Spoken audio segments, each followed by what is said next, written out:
Someone we didn't know tried to pick Dylan up from school today, said his elementary teacher. The guy said he was Dylan's older brother. Dylan doesn't have a brother, I said, alarmed. We thought so too, replied the teacher. I suspected something wasn't right away. It was this tall, lanky guy with black hair. He looked in his late 30s, maybe even 40. He knew your address, Dylan's full name and birthday, and which class he was in. I went inside to check with the principal. When I came back out, the guy was gone. I was silent for a second as I stood facing the teacher outside the school gate. The gate separated the main road from a large playground and basketball court leading into the school. All the other kids and parents had left, and we were the only ones standing outside. Where's Dylan now? I asked. He's waiting for you in the principal's office, she said, gesturing for me to follow as she turned around. I walked across the playground behind her shakily, then through the corridors to the office. My 8-year-old son Dylan sat on the couch in the principal's office, still as a stone. The principal sat behind her desk, and there was a cop standing next to her. Hey buddy, I said. Are you okay? Dylan looked at me blankly. My Dylan was always a quiet boy. It was just the two of us at home at the time. I was a single dad. My late wife, Angie, Dylan's mother, died a year prior. She'd been hit by a car while cycling around a sharp bend, and they never identified the driver. I won't go into any more detail here, as frankly I'd rather not relive that period, but it's safe to say it destroyed me. I tried to pick up the pieces and stay strong for Dylan. Was I doing a good job? Only God knows. I received no feedback. Since then, Dylan has become even more withdrawn, pretty much remaining silent until spoken to. He was seen by a child psychologist and various other members of the welfare team at school, but after assessment, they were sure he didn't have autism or the like. He could speak up when pressed, but he was just shy and preferred to keep to himself. The cop confirmed I was Dylan's dad, and then asked me a few questions. He finally told us they'd try and find the guy and to report if we ever saw him again. The principal and teacher said a few things. It was a blur. All I remember is sweating profusely with my knees shaking, trying to comprehend the fact that someone had tried to kidnap my son. Dylan, you didn't know that man, did you? I asked the principal. Dylan shook his head. I was on edge after that day. Dylan was my whole world, all the family I had left, and I couldn't stand the possibility that he could be in danger. It made me sick. Who was this bastard? Why my son? Did he know us, or was it some random creep? I always walked Dylan to and from school thereafter, and I was never late to pick him up again. Meanwhile, Dylan himself didn't seem rattled in the slightest. He never mentioned the incident unless specifically asked. At the time, I thought he was just timid and didn't want to cause trouble. A couple of weeks later, after the incident, the same homeroom teacher called me during her lunch break. She said one of the kids in her class saw Dylan talking to a man through the school fence. When she rushed out, the man was gone. When Dylan was asked about it, he said he hadn't been talking to anyone. The girl who apparently spotted him was questioned further, and she was adamant she saw Dylan talking to a tall, lanky man with messy black hair. The cops were called again and did a quick search of the perimeter of the school, but they found no one suspicious. That afternoon, I sat Dylan down at the kitchen table. I won't get angry. I just need you to tell me the truth, I said, trying to steady my nerves. Did you or didn't you talk to a stranger today at school? Yes or no? He shrugged. Getting an answer out of him was harder than drawing blood from a stone. How many times have we told you not to talk to strangers? It's for your own safety. You do understand that, don't you? He nodded, looking slightly afraid. I realized I had raised my voice and felt guilty immediately. Exasperated and running on 2 hours of sleep, I left him at the dining table and went straight to bed. That night, I woke at 2 a.m. and went for a bathroom trip. I decided to check on Dylan while I was at it. He wasn't in his room. I called out his name and looked around in the living room and kitchen, getting more frantic as the seconds ticked by. I checked wardrobes, corners, and even cupboards, which made no sense to look in as he'd never fit in them, but I was desperate, thinking he'd been kidnapped. I went out into the street, yelling his name as I ran up and down it like a maniac, to no avail. As I came back into the house, ready to call the police, I looked in Dylan's room for one last check. He was sitting up on his bed, wide awake, and staring back at me. Where were you? I asked, relieved but still alarmed. I was here, he replied. No, you weren't. I was looking everywhere for you and you weren't in here. I was. Had I imagined all of that? I shook my head, feeling a migraine coming on. Just stay in your room, okay? Don't scare me. I thought my eyes had deceived me somehow, and the paranoia was getting to me. Perhaps I should have paid attention to the fact that the window was wide open. About a year after those incidents, I heard a knock at my apartment door. I was inside doing some paperwork while Dylan was in his room playing Minecraft. I was on alert immediately. No one ever knocked on the door. We lived in a block of apartments, and friends or acquaintances would always wait outside the main door, ring the doorbell, and I would greet them downstairs. This meant it was likely an upstairs or downstairs neighbor who needed something. I had a few of their numbers from when we moved in, for contact should the need ever arise, but we weren't close at all. I wondered what the problem could be. I walked up to the door and looked outside the peephole. There was no one there. Odd, I thought perhaps I had heard something. Those random occurrences were commonplace now, and second-guessing myself was just in my nature at that point. As I walked back to my desk in the living room, I heard another knock. Something was up. I walked up to the door again. No one was seen through the peephole. Was someone pranking us? I stood just behind the door and texted my upstairs neighbor, asking him if he'd knocked on the door. A few moments later, I heard footsteps upstairs that went in the direction of the door, then hurried back into the apartment. I then received a text back about a minute later. Do not open the door. There's a guy with a huge knife crouching, hiding right next to your door. My phone buzzed again. Another text from my upstairs neighbor. Calling cops, RN. Stay inside. I froze as all the hairs on the back of my neck stood up. I was paralyzed for a few seconds. When I came to my senses, I tiptoed to Dylan's room. Stay inside. Keep quiet, I whispered, my eyes bulging and beads of sweat dripping down my forehead. I had never felt my heart beat so fast. Dylan looked up and raised his eyebrows as I shut his door slowly and stood outside it, about to throw up and shit myself at the same time. We were so still that I could make out quiet but frantic talking upstairs and more rushing footsteps. I read my upstairs neighbor's texts again to make sure my eyes hadn't deceived me. I tiptoed to the kitchen and grabbed one of my own kitchen knives, then returned to the same spot outside Dylan's room, anticipating a crazed psycho busting down the door at any second. I chanted manic prayers for safety on repeat in my head. Not a sound came from inside his room.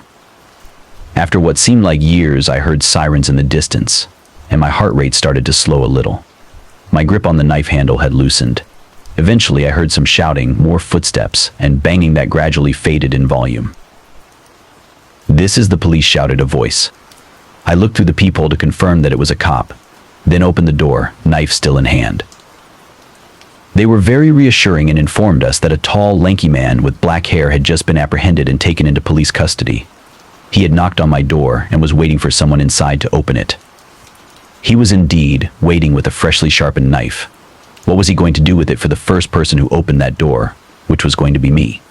Well, if it isn't obvious, then your guess is as good as mine.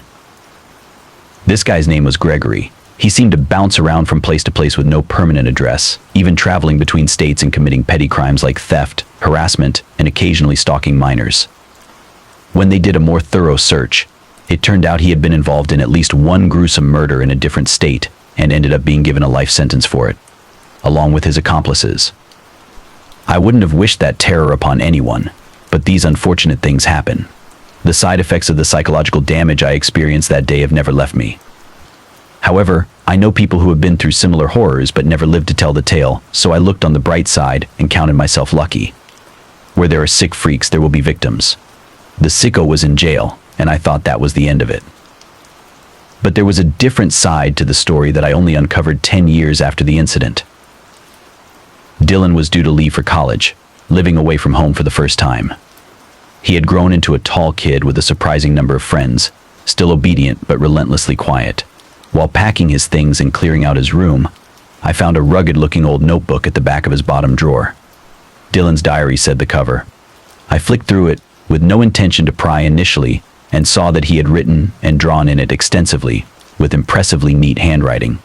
He had always been a boy of few words, so I was intrigued. I began reading on the first page. Page 1, Cody's house, 11 a.m. He has to give me back my coat. There were a few stick figure drawings. Page 2, I need a book for English class next week. Ask Amy if she has one.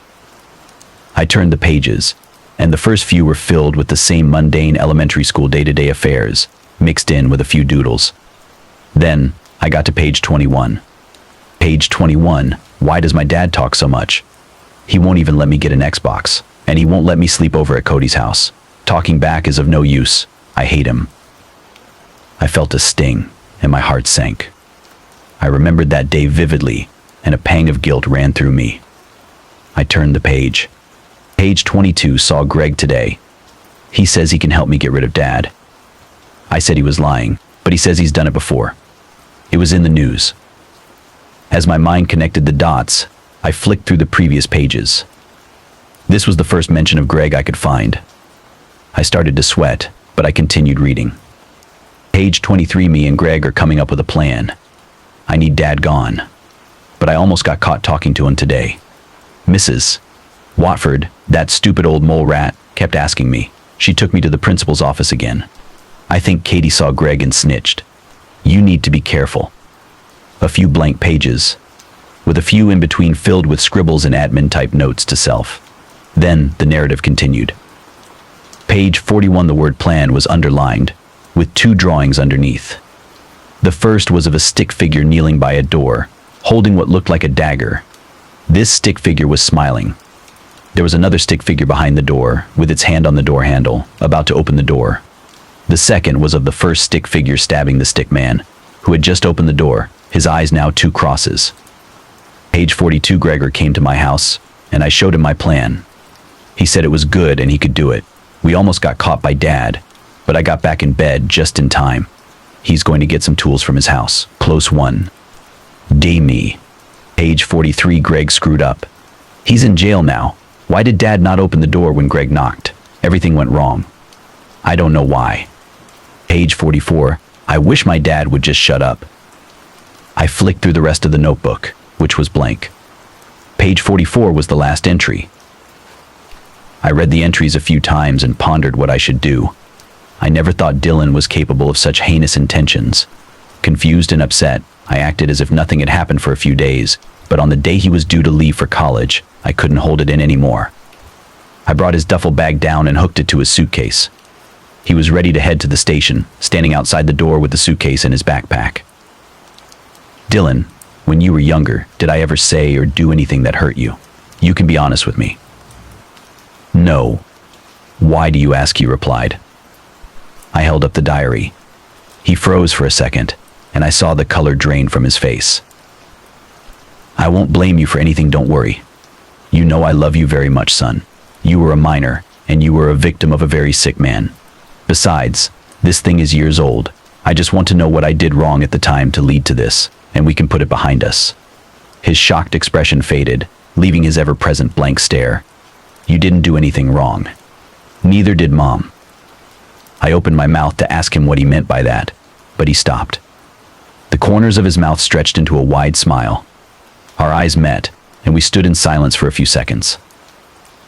Dylan, if I were to find another one of these notebooks, I began tactfully, would I see the blueprint of my wife's murder inside?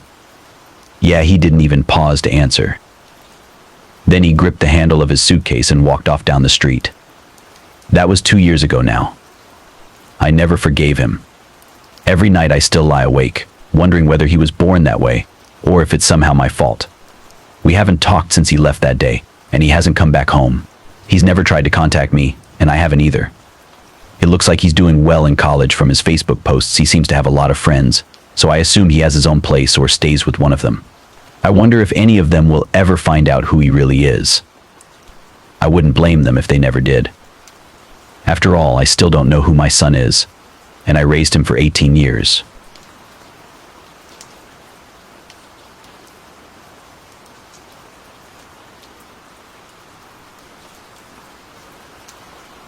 When I was 12, I saved a boy in my class from drowning.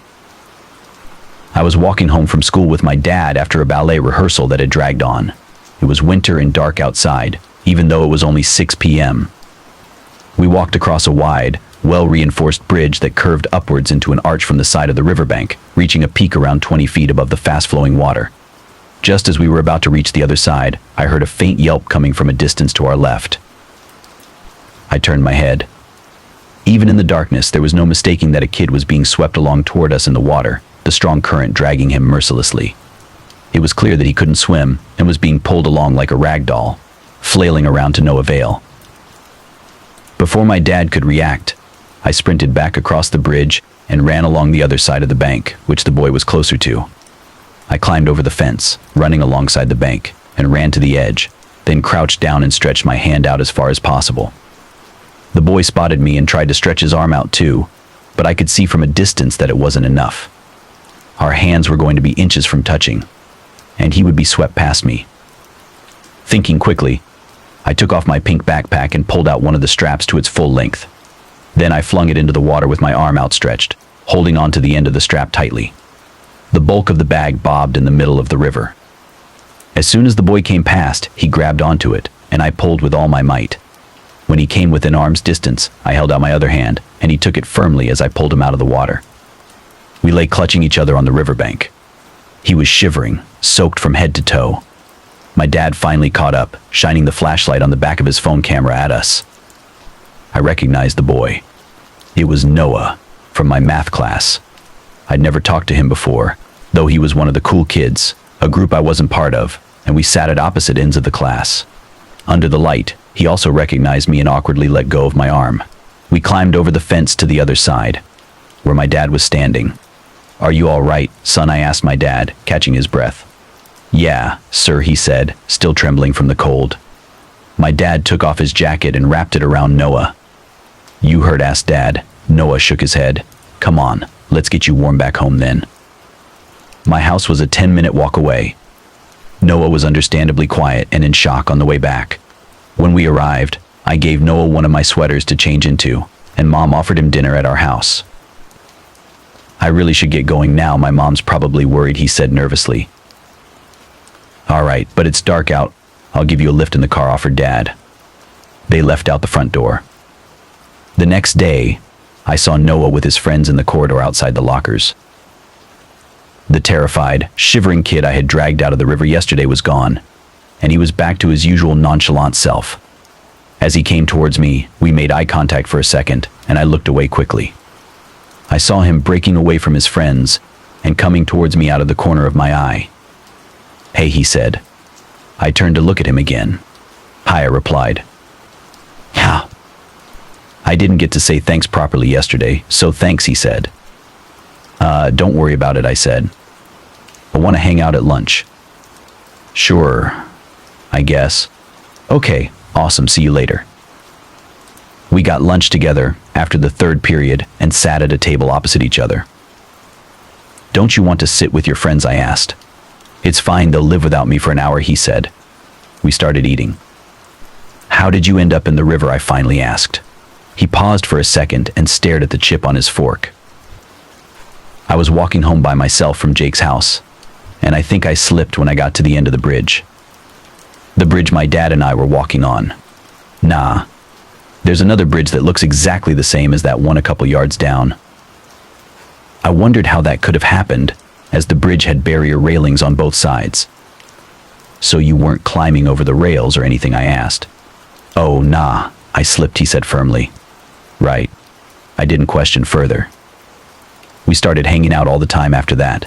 Noah always came up to me every time he saw me, even if he was with his friends. I usually sat alone at lunch, but now we always sit together. When some older kids tried to take my lunch money outside the lockers, he ran over and told them to shove it off.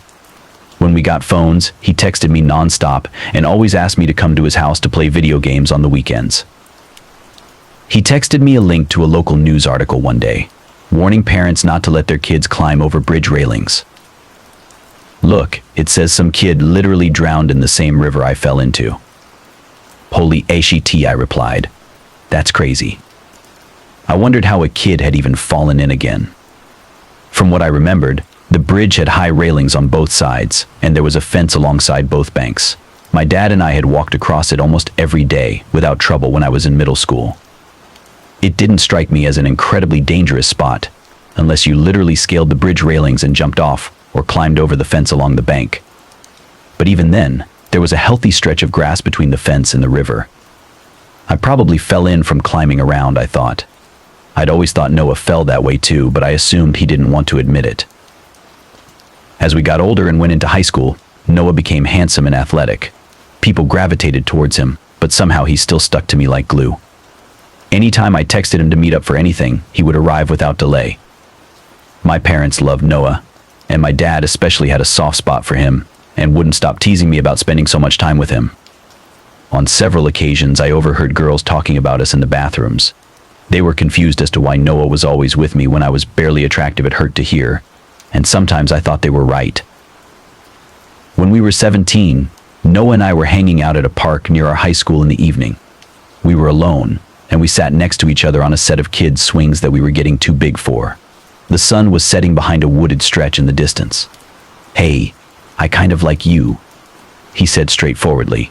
"Want a date?" I felt my face flushing. "I'm not sure," I said quietly. "You can say no if you don't like me. I won't get mad," he smiled. "It's not that," I said. He looked at me, waiting for an answer. "I just wonder sometimes," I continued. "I think you're too good for me. If it hadn't been for that river incident, would we even have been friends?" We sat in silence for a minute. "Probably not," he admitted candidly, "but it happened, so let's not downplay it." He got up and stood in front of me as I rocked back and forth on the swing. "You saved my life," he continued. "I know I'm pretty cool, but that wouldn't mean shit if I were dead. I owe you everything I've got, and I'm yours forever. So will you be mine? Stop being cringeworthy, or I'll kick you," I said, embarrassed. I tapped him with my shoe. He grabbed my foot and pulled me toward him. "So that's a yes." I nodded, holding in a smile. So from then on, he was my boyfriend. We graduated high school and went to prom together. I ended up at his place after the prom, and we passed out on the couch. That night, I woke up at 3 a.m. Noah was gripping my arm so tightly that it was cutting off my circulation. "Don't let go, don't let it get me, help me," he muttered in his sleep. I touched his cheek, and he seemed to wake up. He suddenly looked at me with the same terrified expression he had when I pulled him out of the water all those years ago. "Hey, I've got you, don't worry," I said quietly as he fell back asleep. Time went by fast, and before I knew it, we were a week away from starting college. On the last weekend of our vacation, he sent me a familiar text. Yet again, another kid had drowned in the same river I had saved him from years ago. Another child's body was found at the mouth of the river. "Again?" "That's awful," I replied. "That's 5 kids now. 6, including me. I think there's something going on there. Whim. I'll show you. Meet me there." As I trekked the same 10-minute walk along the path I used to take to get to middle school, I wondered what he was going to show me. I walked up to him, standing at the head of the bridge my dad and I had walked across years ago. He was looking down, concerned. "What's up?" I chirped. "You see how there's no gap between the fence and where the bridge meets the side of the river?" he asked. "Yeah," I nodded. He gestured for me to follow him. We walked for a minute over to the second bridge, just barely in view from the first. He then pointed towards the same corresponding spot at the head of this second bridge. This was where I was when I fell. At the head of this second bridge, there was a gap of a few feet where the fence ended and the foot of the bridge began. There was about a 4-foot drop between the grass and the water below. I could see how someone could have fallen in if they purposefully walked off the side of the grass through the gap, but it still didn't seem like a place you could slip through easily. "There's something I didn't tell you the day after you saved me," he began. Probably because I convinced myself it didn't happen, and it was really dark, so I didn't see anything. Actually, I'm still not sure if it did. I waited for him to get to the point. But I'm pretty sure I felt something pull my ankle as I walked past this gap. "Something pulled you?" "Yeah, I definitely felt something yank my ankle. I convinced myself I'd just slipped on mud, but reading all these news articles, that's at least 5 kids that fell in this same river. I mean, 5 in a few years isn't shocking now, but everyone knows not to climb in this area. The whole place is fenced off. So, I'm starting to think the same thing might have happened to those other kids in this spot." I walked up to the edge of the riverbank, where the gap was, and looked around it. Nothing out of the ordinary, just a gap of unfenced grass. "What do you think pulled you?" I asked. "I didn't see anything, it was dark. I'm sure I felt something grab my ankle though. This is weird, but it felt like a hand. A hand. I know it sounds ridiculous, but that's what it felt like." He started walking across the bridge to the other side, and I followed. There was a sparsely wooded area surrounding the path that the bridge exited into. Noah walked through it to a bench a few yards away, and we sat on it. "I've just been watching people walk across the bridge for the past few days. In the afternoon, you get a good view from here," he said. I looked at him. "Okay, that sounded weird. But for research purposes only, you know what I'm saying." "What are you looking for?" I asked. "I don't really know, but I've got my eye on that gap next to the bridgehead on the other side. Seen any zombie hands pop out and drag people in?" "Not yet," he said. "Not." We talked for a bit as the sun set and it started getting dark. A couple of people walked across the bridge, at that time dog walkers, kids going home from school alike. We were mid-conversation when we spotted two tall men dressed in all black start to walk across the bridge. There was something off about them, and we both caught on. We stopped talking abruptly and stared in silence. As they got to the end of the bridge, one of them stepped through the gap where there was no fence and reached out towards the underside of the bridge.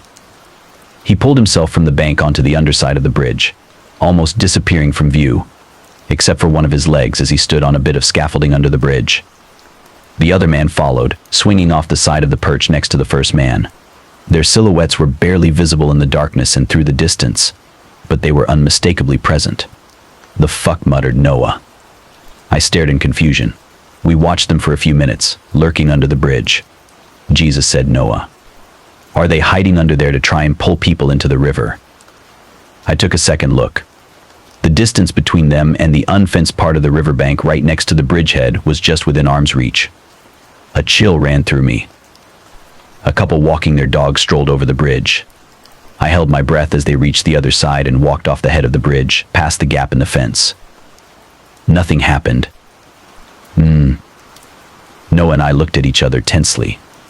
In the next few minutes, an old man and another couple walked across the bridge without issue. "Maybe they're just chilling out there," I said. Noah was quiet, still staring, as a young girl started walking over the bridge. As she got closer to the other side, one of the men leaned out from under the bridge and reached his arm out into the gap. "Oh, ASHT," muttered Noah, standing up. Before I could see what was going on, he ran out of the wooded area and to the foot of the bridge. "Stop," he yelled. The girl turned. "It's dangerous. Come back this way." The girl stood still, looking at him in confusion. "Come back over to this side," shouted Noah. She slowly started backing away from the head of the bridge. "Yeah, that's it," he gestured. I caught up and stood next to him, waving and also shouting at the top of my lungs, "Come back here." Suddenly, the two men clambered out from underneath the bridge and pulled themselves onto the riverbank. They ran onto the bridge. The girl screamed and started running towards us at breakneck speed while the two men in black chased her and got closer to our end of the bridge. I panicked and instinctively retreated, but Noah ran forward straight onto the bridge and into the trajectory of the two men. He tackled one of them to the ground, and the other one joined in the brawl, allowing the girl to escape and reach the bank. She ran to my side and looked back. I looked at Noah in panic. "I'll be fine." "Go," he shouted. I hesitated. "Move," he yelled. I took the girl's hand, and we darted away from the bridge, my heart racing wildly. We got to the main road, where we went into a shop for cover. I called the cops and explained the situation to them and the shop staff, leaving the girl with one of them. 40 minutes max. Then, I ran back out and towards the bridge again. Stupid move, I know. What if the men were still out there? But I had to make sure Noah was okay. I got to the bridge, and it was quiet. It was pitch black now, except for the moon, which reflected on the surface of the water. Not a person in sight. "Noah," I yelled. My voice echoed through the trees behind me. Then silence. I ran to the peak of the bridge at its very center and collapsed on my knees. I could see cops running towards me in the distance. I managed to hold it together and explain what happened to them, that the girl was safe, but that I now had no idea where Noah or the two men dressed in black were. 2 days passed. 3 bodies were found in the lake that the river opened out into. One of the men in black had a knife on him and stabbed Noah in the gut 5 times. Then they tried to throw him off the side of the bridge, but he dragged them overboard, and all 3 ended up in the water. These 2 men had been spotted by several passers-by, who didn't think much of them other than being a couple of fools or possibly construction workers. They came out in the dark a couple of times a year, and waited under the bridge for hours at a time for children walking alone to drag into the water as a twisted hobby. Most of the time, they wouldn't catch their target demographic. But about once a year, a child would go missing, then end up in the lake or washed up on the river bank under unexplained circumstances. That pattern ended with Noah. Naturally, I was inconsolable for months, having just lost my boyfriend and best friend of 6 years. After the grief, I was numb. Looking back, the mystery had been on Noah's mind ever since the second child who fell and died. The 2 men had just moved to the area 6 years ago. Noah would have been the first victim. He acted differently that day at school, and although I couldn't tell what he was thinking, I knew something was on his mind. Initially, I thought he had shaken off his near-death experience with ease, but it came back to haunt him many nights. He finally got the answer he was looking for. What he felt was undoubtedly real and more sinister than anyone could have imagined. They tried to kill him once, but he lived to tell the tale. Then he came back and took them down. I love you, Noah.